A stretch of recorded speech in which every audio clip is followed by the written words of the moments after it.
This is my build, review, and summary of Super 18K K80 RX-78-2 Mobile Suit Gundam.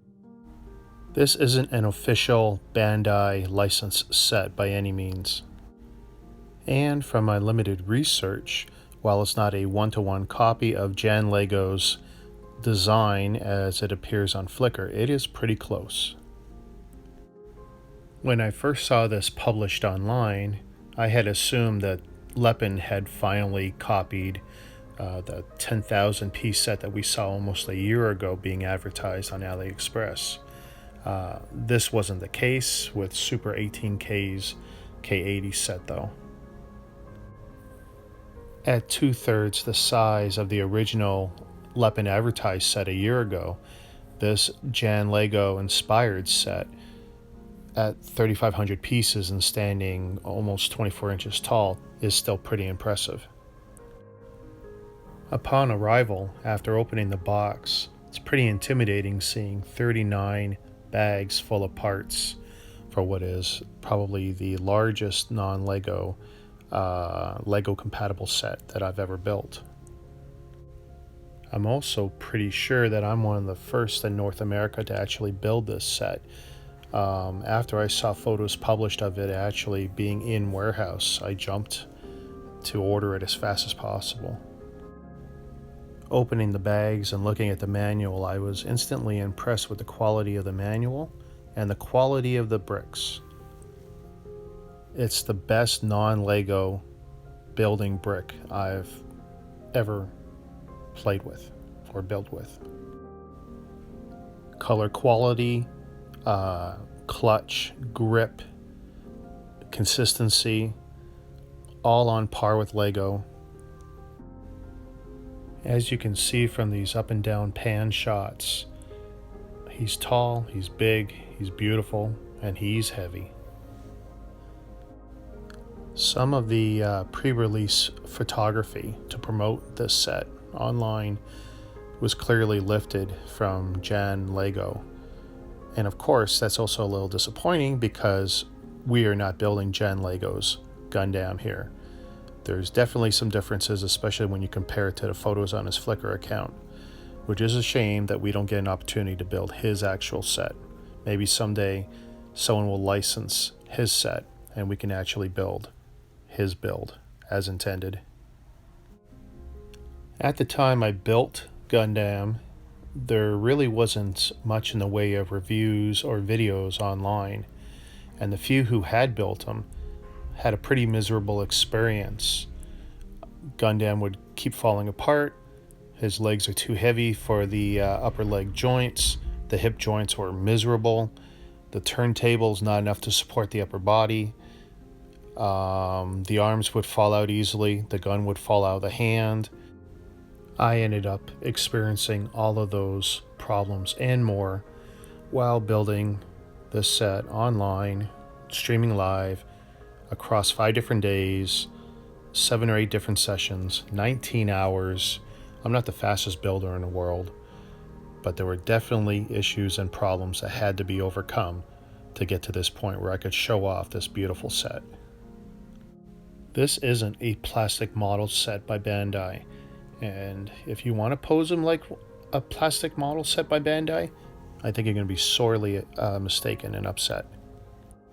I had to get pretty creative to get to this end result, and so will you. The head makes use of a mixel joint which will allow you to pose it in a bunch of different positions. This really adds some character to your final pose for this guy.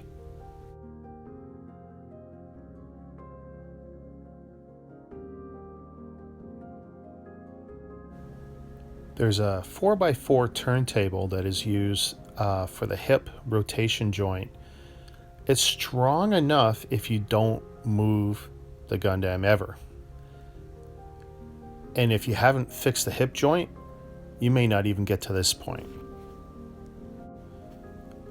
The hip joint at this point is still covered by the skirt panels. All move with some flexibility, help you pose and position Gundam, add a little character. But as noted, if you haven't fixed the hip joint at this point, you probably haven't gotten this far, because you're never really going to get them to stand with the stock hip joint as designed.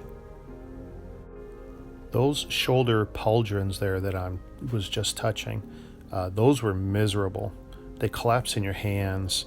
It's not that it's a poor design, it's just that there's just not enough stud connections.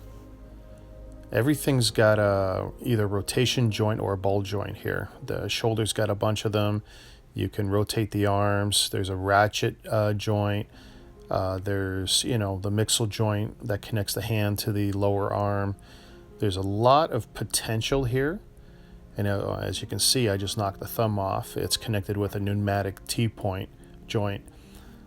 But that's what also allows it to be really posable and positionable later if you put a gun in his hand. You can move that thumb around. Assuming you get this far, if you try and move him, you're going to have to pretty much separate his upper torso from his lower torso, and then later his hips from his legs. Everything is too heavy separately to stay together. There is some flexibility and posability with the legs, but to tell you the truth, you're not going to be able to do much with it because it won't support Gundam if you don't have his legs pretty much straight. Yes, you can bend it with the ratchet hinge joint at the knee.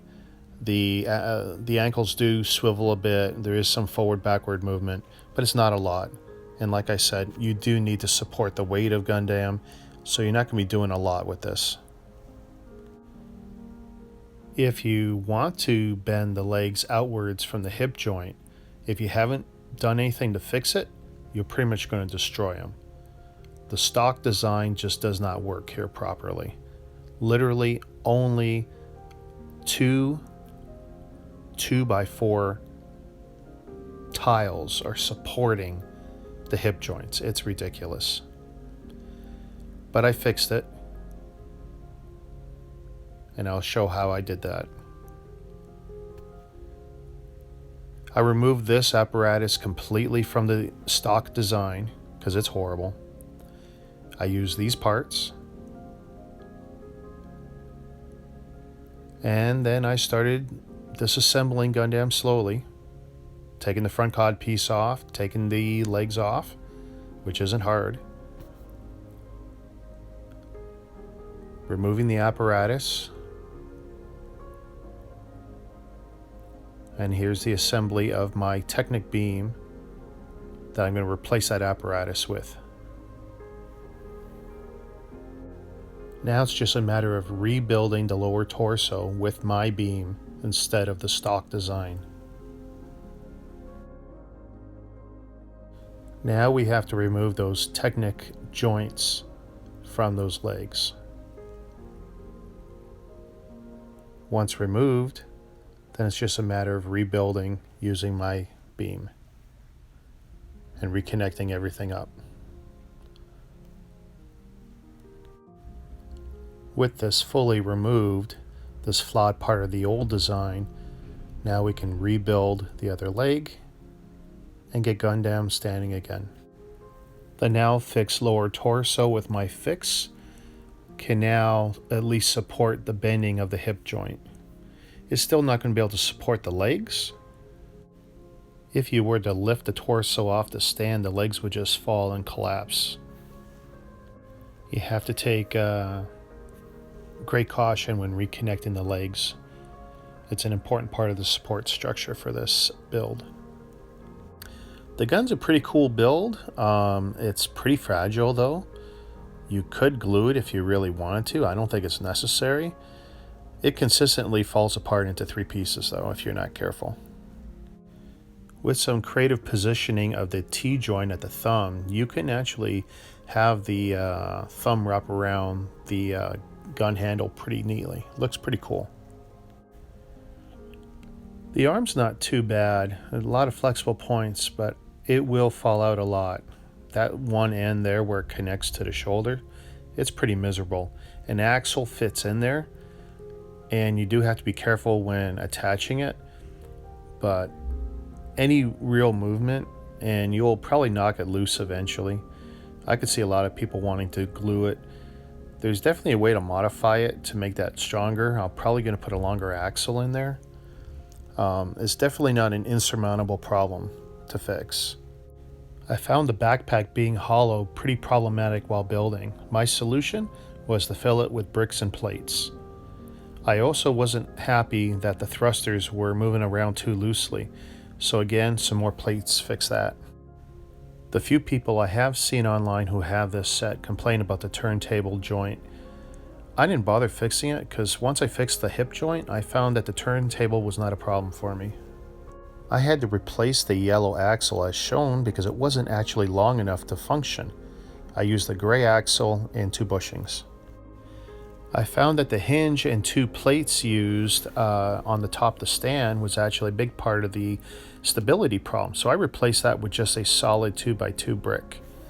Much better solution, and it allowed me to tip Gundam slightly forward because I found he was tipping too far backwards.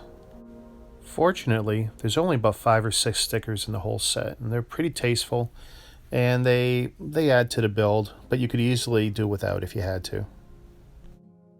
Overall, Gundam is an incredible build. I'm glad I purchased them, and it was challenging solving these problems. I hope you enjoyed this video. Please like, comment, and subscribe to All Bricks Count on YouTube, Facebook, and Instagram. Thank you.